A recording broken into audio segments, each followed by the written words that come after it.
Hey there, friends. Do you have a true scary story you'd like to send my way? Well, if you do, go to astheravendreams.com and click the button to submit it. I would love to read it. And of course, as always, I'll take a number 3 with the large root beer.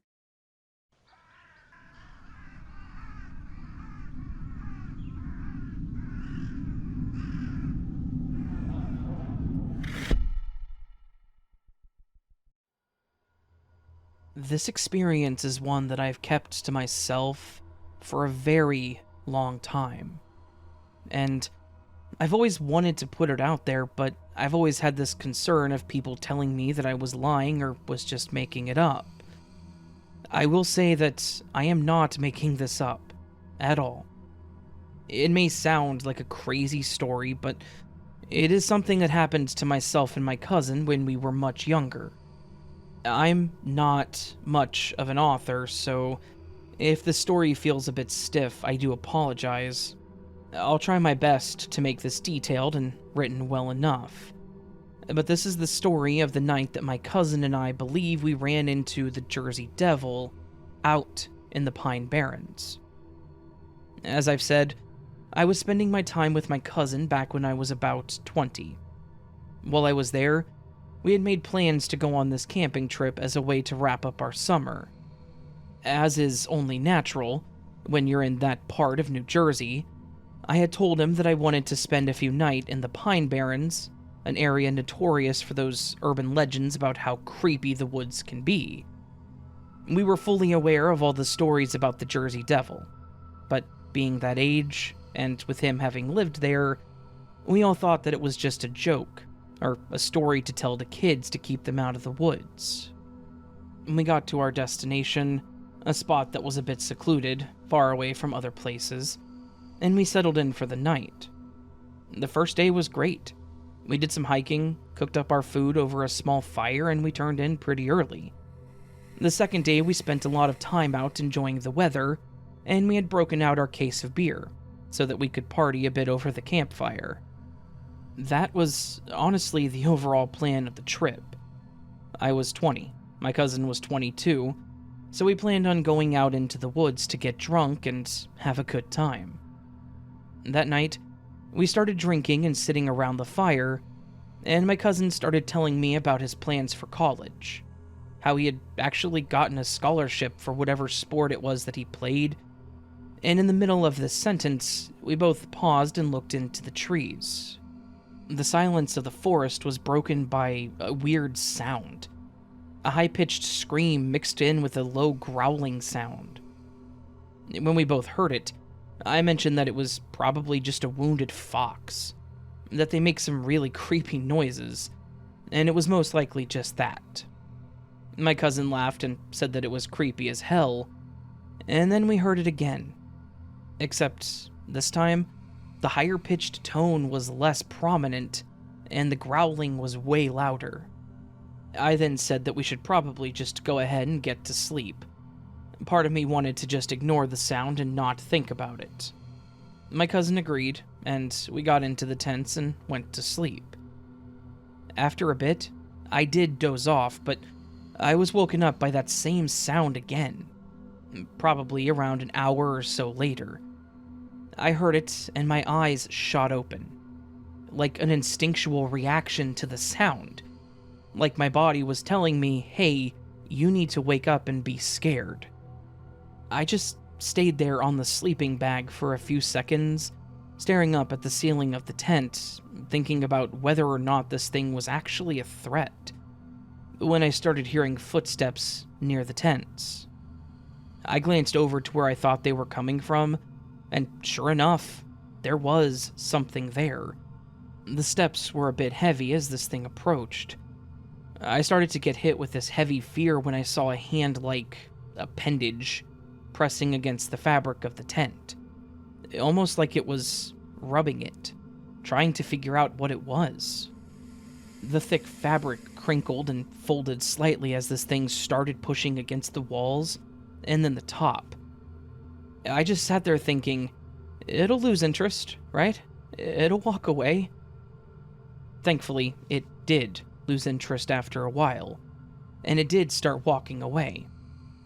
At that point, though, I had to know what the hell that was, and when I was satisfied that it was a good distance away, I unzipped my tent to see if I could find this creature. To my surprise, my cousin was already standing outside of his tent, pale as a ghost under the moonlight. It was at that point that I realized that this thing wasn't just a normal creature, nor was it something I was imagining. He had seen it very clearly. I saw this thing too, but he saw it in much better detail. What I saw was a very tall beast-like thing covered in matted fur, and I swear that this thing had wings that were tucked in. My cousin added 2 details to this that makes me think this thing was the Jersey Devil. He said that it had glowing eyes that he saw as it walked away, and he claimed that it had legs with knees that shifted backwards, like a goat. I can't make that claim as I didn't see its eyes, nor could I really see its legs in detail, but this thing was not a normal animal. That much I am certain of. Unfortunately, it was the middle of the night, and we were both a bit tipsy, so driving away wasn't really a good idea.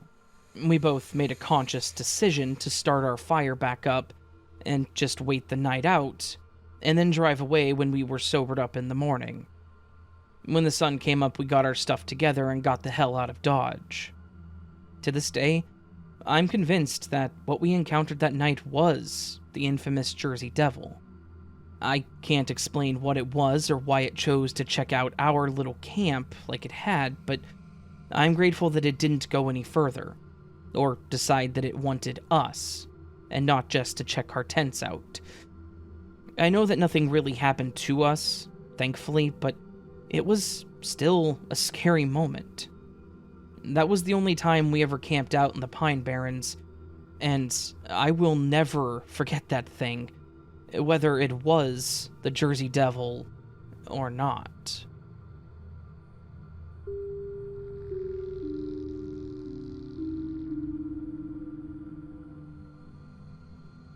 Growing up, there was always something special about summers at my grandparents' house in rural Pennsylvania. They had an old farmhouse, one that was tall and proud in the rolling green fields, with the backdrop of a fairly dense forest. It was a place where my little brother, Josh, and I would spend way too many hours adventuring out and playing dumb games. When we got out of school for the summer, our parents would drop us off and we would spend the couple of months out there, helping our grandparents out where they needed us. They owned a pretty decent-sized property. They had the fields and the animals, and the backwoods behind the property had a charming little creek that ran through a lower section of the land. It kind of snaked its way through the back corner of the property, and we spent a lot of the hotter days in that creek. It wasn't too deep, and it didn't have too much of a current, so we would wade into it and splash around. Sometimes we would find tadpoles or neat rocks that we would collect and keep. Sorry for the tangent, but honestly, the innocence of those days are something that I've missed as I've gotten older. There was one day one summer that I remember being blisteringly hot. I was about 12 at the time, which would have made Josh around 8. The afternoon sun had turned the day into an absolute oven, and that creek was calling us. Once we finished helping our grandmother clean up the home, we asked if we could go out and swim in the creek, and she told us to go and have a good time. We jumped into our swimming trunks and ran down to the creek as quickly as we could.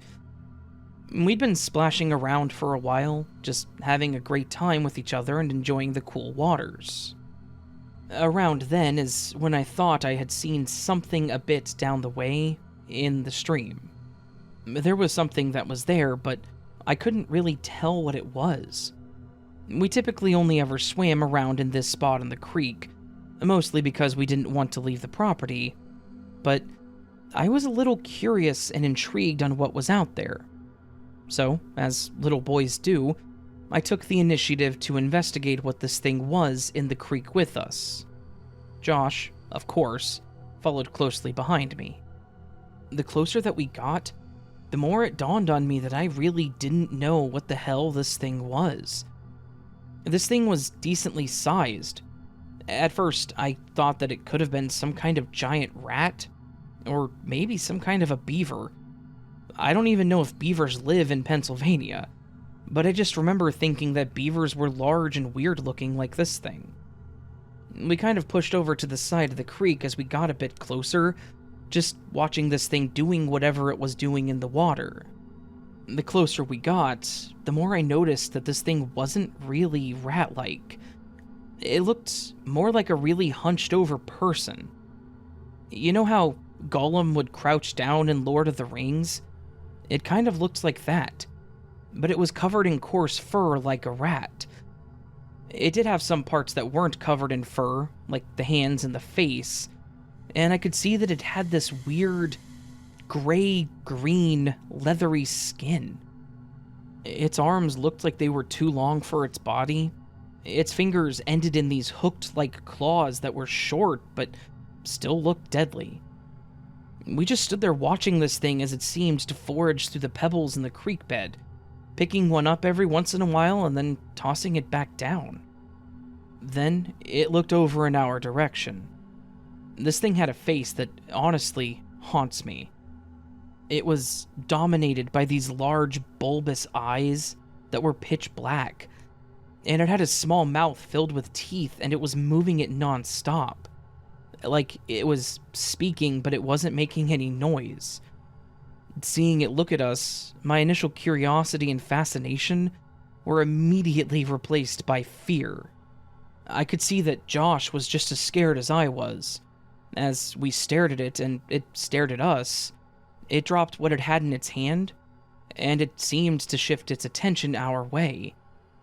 As soon as it started coming towards us, I stood up and started to step backwards, which I think may have scared it.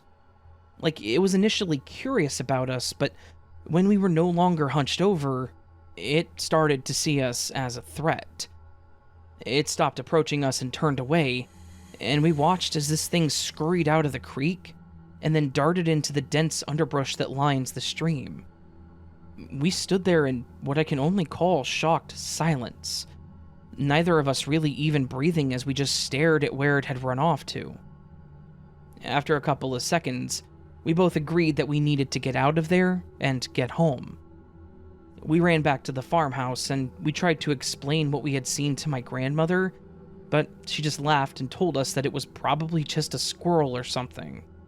Well, I can tell you right now that this thing was not a squirrel. And this thing was some sort of creature that, to this day, I still cannot identify. And the rest of that summer was different. The creek had lost its appeal. It was no longer a place that we wanted to spend time. Every time we would talk about it, we both would be filled with those same thoughts, like, what if that thing came back? We never did see this thing again, and we never figured out what it was. I've tried to see if it matched any description of any animal that exists, but the only thing that looks remotely close are sloths. And this thing was not a sloth. It had similar coarse fur and kind of similar claws, but the face was all wrong, and it moved way too quickly. Even today, when Josh and I talk about our childhood, that thing is always brought up in conversation. We can both describe this thing with perfect detail, and we both have that same visual burned into our memories.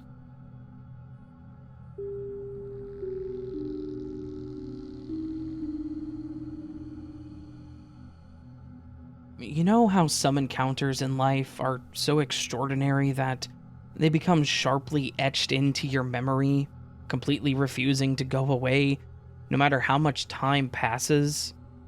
I had one of those encounters. One of those interactions with what I think was a cryptid of some sort. I cannot explain what the hell I saw other than to say it was a creature straight out of my wildest imaginations, and the whole thing was incredibly chilling for me. I grew up in a rural town in Vermont. The endless expanse of woods was my playground for most of my youth. I was always an adventurer pretending to be the first person to have ever ventured into the middle of nowhere. For me, the trees always held these weird mysteries for my young brain. However, the day of this encounter, my view of the woods was pretty much completely shifted. This evening, it was starting to get dark and the sky was turning into that really pretty orange, and it was about to be time for me to head back home. So, I was starting to head back towards my house. I had my flashlight with me, but I also didn't want to be out there when it had gotten too dark. So, I was heading mostly in the direction of my home, but was still pretending that I was an adventurer heading back to camp. About halfway through the trail back to my house, I heard what sounded a bit like a rustling in the underbrush. My first thought was squirrel, or fox, or something like that. It wasn't too terribly uncommon to run into something like that in the early evenings, so I dismissed it at first, but then I started hearing what sounded like heavy steps in the leaves. The rustling went from soft to hard stomps as whatever was out there was walking a bit out in the woods. At this point, my mind started shifting to the possibility of it being a bear. I didn't think it would be likely given my location and the time, but it wasn't impossible. Then, I started hearing this low, guttural growl that sent the sharpest chill down my spine. And from there, I knew that this was not a normal forest inhabitant. I kept walking toward the house, but would frequently turn to look back into the woods, looking for the location of this thing. I paused for a moment and shined my flashlight out into the trees to see if I could get a glimpse of whatever it was. My heart nearly stopped when my small light illuminated this creature. This monster was unlike anything I have ever seen or heard. It was massive, at least 6 foot tall, hunched over behind a tree. It had fur that was thick, but there were spots that looked like they were missing patches. And where the patches were missing, the skin looked irritated and almost damaged. At first, I thought it actually was a bear, albeit injured or sick. But I noticed that it was digging at the ground with a bit of aggression, like it was trying to get at something, and its hands weren't like a bear or any creature that I would expect to see. They were human-like, with normal, human-looking fingers. It didn't have claws, it just had these long, human-looking fingers that were digging into the dirt. That's what really set it aside as something other than a bear for me. I froze as I watched this thing tear into the ground. This thing was paying me no attention, much to my surprise, and I knew that I needed to run, but I honestly couldn't. Until I watched this thing stand up and glance over in my direction. It pulled itself up onto its feet, turning away from whatever it was digging at, and I swear it sniffed the air in my direction, like it was trying to identify what I was. As soon as I saw this, I took back off toward the house as fast as I humanly could. I swear that I could have set a new speed record with how quickly I ran from that spot to my front door. And when I finally got to the porch, I stopped for a second to take a breath. When I did, I looked around to see if this thing was following me, but it wasn't. I ran in and locked the door as quickly as I could, and then stared out the window to see if I could see this thing outside, but again, I couldn't. I had no idea where this thing had gone, but I was at least glad to see that it hadn't followed me home. I have no earthly idea what that thing was, but I can tell you with certainty that it was not something that normally occurred in the woods of Vermont. It was not an injured bear based on those hands and how it held itself. And it wasn't some kind of wolf or dog or anything like that, based solely on how large it was. Even now, I have no explanation for what I encountered that evening. Was this some kind of cryptid or something like a dogman, possibly? I don't know, but it scared the absolute hell out of me. I never ventured out that far into the woods after that day, and I no longer live in Vermont, so I have no idea if that thing is still out there. I'm glad that I was able to get away from it unscathed, but I can only imagine what would have happened if that thing had been more interested in me than the hole that it was digging.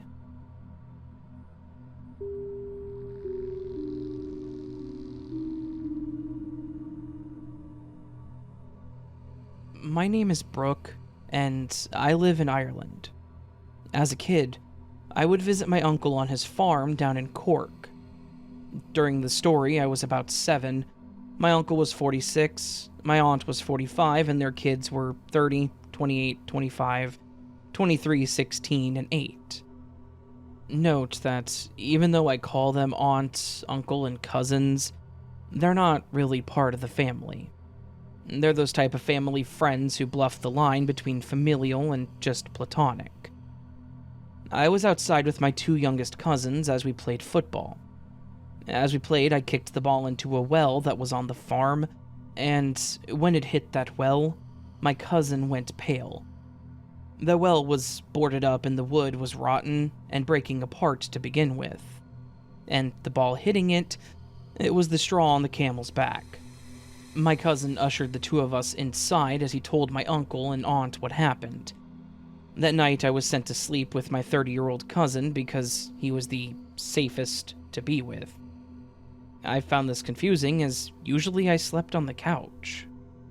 That night, my uncle put salt around the house, the furniture, and each and every single door, and as the sun started to set, we were all late into bed, which was weird as it was only 7:30 p.m. He instructed us that we were not to come out of our room unless he told us to, and then we all locked our doors and went to bed. Everyone except me and my cousin. He didn't lock his door, because he was too focused on making sure that I was okay. That night, I will never forget. I woke up in the middle of the night to the sound of chewing, and I saw a figure in the corner of the room. It was hunched down and nearly unseeable in the darkness. As my eyes adjusted, I could see it better. Lanky-limbed and pale with backbones looking ready to rip out of its skin. Its body was mostly frail, but its biceps and upper back was beefy as hell. It had disheveled, messy, greasy black hair as it ate something. As I slept, I prayed that I was just having sleep paralysis, but as I moved my foot, I knew that wasn't the case. I tried silently waking up my cousin, but as he was a heavy sleeper, I couldn't. I just watched for what felt like hours before I saw this thing look at me. It looked so human, but like a pale corpse that was left in the sun for too long. And those eyes were sunken and white with red dots for pupils, like in photographs. I ended up passing out from fear and, in the morning, saw something awful. A dead chicken was on the floor, half eaten, next to the ball that had been lost down the well. Needless to say, I never wanted to return to the farm, especially since the farm closed a few weeks after, because cattle, chickens, and sheep were going missing. My uncle and his family moved to Kilkenny, where they all lived happily to this day. But me? I never stopped seeing that thing. I can't even look outside my house anymore at night. It's always there. It traveled nearly 2 days' walk just to hunt me. But this thing's tenacity isn't what scares me the most.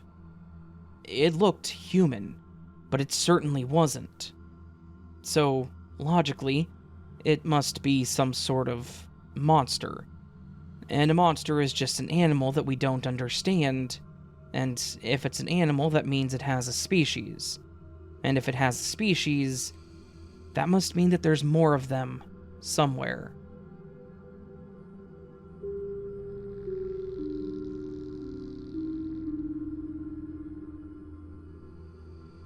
About a decade ago, my friend and I decided to take a break from the hustle and bustle of city life and spend a weekend in the woods. We'd been planning this trip for months and were eager to leave our worries behind, relax, and enjoy some quality time with each other. What we didn't expect was that our peaceful retreat would turn into a terrifying encounter that none of us would be able to forget. There were 3 of us total: myself, Corey, and Ash. The 3 of us had been friends since early high school and always enjoyed spending time together. Of course, life had made it complicated to get together, and thus the camping trip was planned. When the Friday finally came, we packed up our camping gear and set off early in the morning, excited for our weekend adventure. Our destination was a secluded spot deep in the forest, far away from civilization. It took us about an hour to hike there, but the breathtaking scenery and crisp, fresh air made it all worthwhile. When we finally arrived, we quickly set up camp and started gathering firewood for the night. As it started to get dark, the 3 of us gathered around our little campfire, started roasting some marshmallows, and Ash decided that she wanted to flex her storytelling muscles by starting in on some ghost stories. As the fire started to die, and the 3 of us started yawning a bit more, I made a comment about how it was probably time to turn in, and Corey agreed. Ash said that she wanted to spend a bit more time out in the cozy atmosphere, taking in the stars. Corey and I both gave her a look like, "Are you sure you want to be out here all alone?" But she waved us off and said that she wasn't going to leave the campsite. Corey and I both went to our tents, and I dozed off pretty fast. After a little while, I woke up to hearing Ash yelling for both of us. She sounded pretty scared of something that was out there. I opened my door flap, and I asked her what was going on. Corey followed right behind me. Ash was standing on the edge of our little campground and staring off into the woods. It took a bit, but after the 3 of us stood there silently staring off into the tree line, we started seeing something. The only way that I can describe these things is to say that they were strange, dark figures lurking at the edge of the tree line. At first, we couldn't make out their shapes, but as our eyes adjusted to the darkness, it became apparent that these were no ordinary forest animals. They were large and almost shapeless, with an unsettling and unnatural presence. Corey tried to say that we should just ignore them, that they were probably nothing, or that maybe it was just a group of people hiking in the woods. I would have agreed, but it was the middle of the night. Why would people be out here hiking like that? Corey decided to go back to his tent, and I sat out with Ash just watching these things, trying to figure out what they were. They were mostly motionless, but every now and then it would seem like they would kind of sway. Honestly, I was feeling really uneasy. Like these things were watching us intently, maliciously. After just sitting there for a while trying to decide if we should investigate or just go to bed and hope for the best, I started hitting a hard wall. Like I was going to pass out one way or another. I told Ash that we needed to try to just live and let live, and that whatever these things were, they would likely move on. She reluctantly agreed, saying that I should go back to sleep and that she would be doing the same here soon. I told her goodnight, and I hopped in my tent thinking that would be the end of it. It was then that things went from a bit creepy to downright terrifying. Ash let out a yelp-like scream and damn near jumped through the door of my tent. I jumped up as she dove in and shut the door. Her eyes were welling up with tears and she was very clearly freaking out. I tried to ask what happened, but she said that she just wanted to go to sleep and asked if she could sleep in the tent with me. I told her that that was fine. She said thanks and literally curled up in a fetal position facing away from me. Thankfully, the morning came without much in ways of anything eventful. When I woke up, Ash was asleep, and I stepped out into the morning air and greeted Corey. He asked about her, and I told him that she was freaked out, and how she had jumped into my tent after screaming. We talked a bit about what we saw, and he admitted that he was pretty freaked out, but he didn't really know what to do with the idea of there being those weird things watching us. I agreed. I said that it was creepy, and we started on breakfast. When Ash finally woke up and came out, I said good morning and she immediately started asking about the night before. She asked if we had any idea what those things were. We both shook our heads. I decided to ask her what happened to lead to her jumping into my tent, and I could see the color drain from her face. She said that she was sitting on the log by the fire as it died down, and she was starting to doze off a bit. She said that one moment she had her eyes closed for only a second, and as soon as she opened them, one of those things was much, much closer. She motioned to a spot by a tree that was just outside of our circle, like within 10 feet of her tent. She said that she could see this thing, but she couldn't tell what she was looking at, like it was some kind of living shadow. She said that while she was staring at this thing, she couldn't feel anything but pure dread and malice. And that's when she screamed and jumped into my tent, because she wasn't about to get closer to this thing to get into her tent. After discussing it a bit more, we all agreed to cut the trip short, which, while disappointing, I don't think any of us wanted to stick around in those woods. It was a mutual decision. We would cut it short and plan another trip another time. In the years since that night, I've actually tried to figure out what exactly those things were, but I've yet to come up with anything. Part of me wants to say that it was just a trick of the light or something, that they weren't real, but with how Ash said one got closer, I don't think that's it.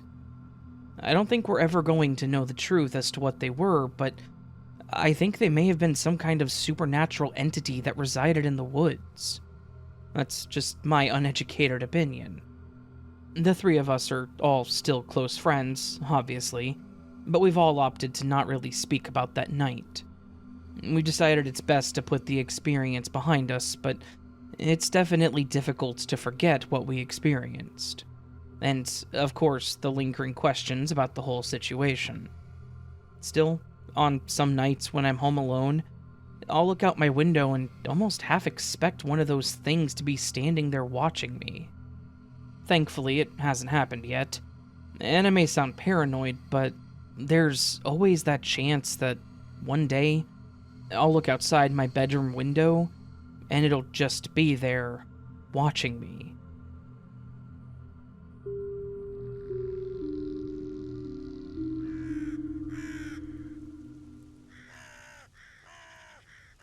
So that, my friends, was a collection of some genuinely terrifying cryptid stories. Hopefully, some cryptid stories that you all enjoyed. I genuinely loved these stories. These were really, really interesting. And of course, 3 of them were in the Northeast. What was that, Vermont? I mean, obviously New Jersey, because Jersey Devil, and the other one was Pennsylvania. I'm going to avoid the Northeast at all costs, at least the woods, because what the hell do you all put in the water to make these things live up there so consistently? Seriously. Anyways, really, really fun, interesting story. I mean, fun to listen to, I guess, not to experience, but some interesting stories that I genuinely loved and appreciated. So thank you to everyone who let me use their stories, and thank you to everyone who submitted their stories to me, including, and I'm going to call this person out very specifically for a reason, Coffee Cartoons. They wrote the story about the well, and I want to thank them for submitting it to me.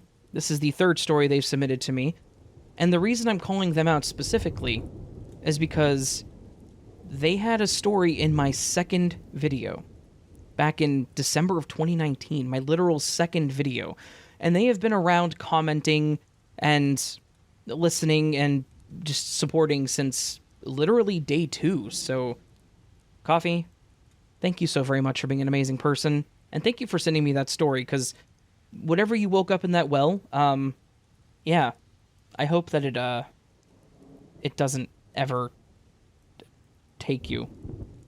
Please, if it ever does take you, leave a comment letting me know that you've been taken by the thing from the well, okay?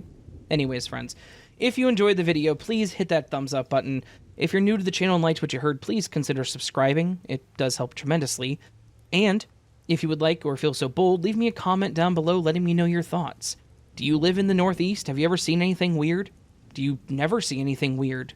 Are these stories one-offs and the Northeast is actually really safe and beautiful? Possibly. But I think I'll stick to my rolling flatlands of Kansas. At least for now. Anyways, I want you all to remember you are loved, you are valid, you are important, you're the best you that you can be. Never let anyone tell you otherwise. And my friends, until I see you again, much love, and sleep well.